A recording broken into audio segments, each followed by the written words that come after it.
সকলকে জানাই সুপ্রভাত আমার এই ছোট্ট বারান্দা বাগান থেকে।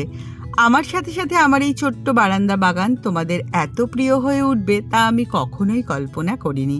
তোমাদের সকলকে জানাই অসংখ্য ধন্যবাদ। আমি একটু গাছ পাগল মানুষ, গাছ ছাড়া থাকতে পারি না।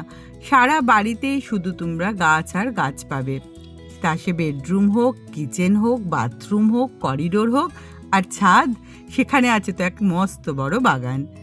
তোমরা অনেকেই জিজ্ঞাসা করেছো আমার এই ব্যস্ত শিডিউলে আমি কি করে এই গাছগুলোর এত পরিচর্যা করতে পারি।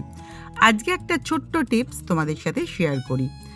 আমি সকালবেলার যে চাটা খাই সেটা উইদাউট সুগার লিফ টি। চা খাবার পর সাধারণত সেই পাতাগুলো আমরা তো ফেলেই দিই, আমি কিন্তু ফেলি না। আবার সেই চা পাতাটাকে ঠান্ডা জলে আমি ভিজিয়ে রাখি ঘন্টাখানেক। এই ঘন্টাখানেকের চা পাতার বাকি যে নির্যাসটুকু সেটা সম্পূর্ণরূপে জলের সাথে মিশে যায় আর একদম ঠান্ডা হয়ে যাবার পরে তারপরে আমি গাছে দিয়ে দিই। ধরো আজকে 4টে গাছে হলো, আবার কালকে অন্য 4টে গাছে দেব। এছাড়াও আমি চাল ধোয়া, ডাল ধোয়া এই জলগুলো আমি গাছে অনবরতই দিতে থাকি।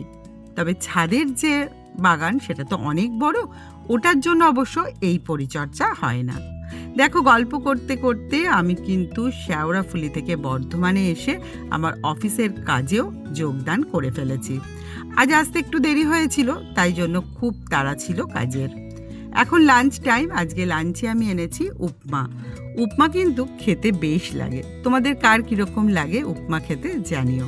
আর আমি তো এখন ডায়েটে আছি, তোমাদেরকে আগের ব্লগগুলোতেই বলেছি, তাই আজকে এটা আনলাম। বেশ ভালো লাগলো খেতে। এখন বিকেলবেলা 1 কাপ চা খেয়ে আমি বেরিয়ে পড়লাম বাড়ির উদ্দেশ্যে। পৌঁছে গেলাম শেওড়াফুলিতে।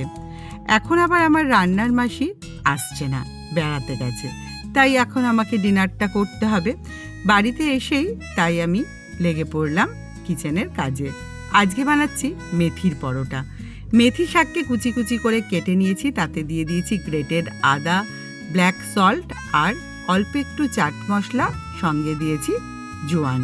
এই সব কিছু দিয়ে একটা ডো তৈরি করে আমি ঘন্টাখানেক রেখে দিলাম। আর এদিকে বানিয়ে নিলাম একটা শুকনো শুকনো করে আলুর তরকারি।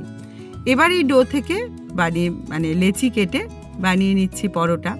ডোটার মধ্যে আমি এখনো পর্যন্ত কিন্তু 1 ফোঁটা তেলও ব্যবহার করিনি। আর এমনি সাদা তেলের থেকে যদি ঘি দিয়ে পরোটাগুলো করা যায় তাহলে কিন্তু খুবই ভালো, কারণ ঘিয়ে আছে গুড ফ্যাট। তো বানিয়ে ফেললাম পরোটা, আলুর তরকারি আর সাথে একটা মিষ্টি। চলো আজকের মতো টাটা।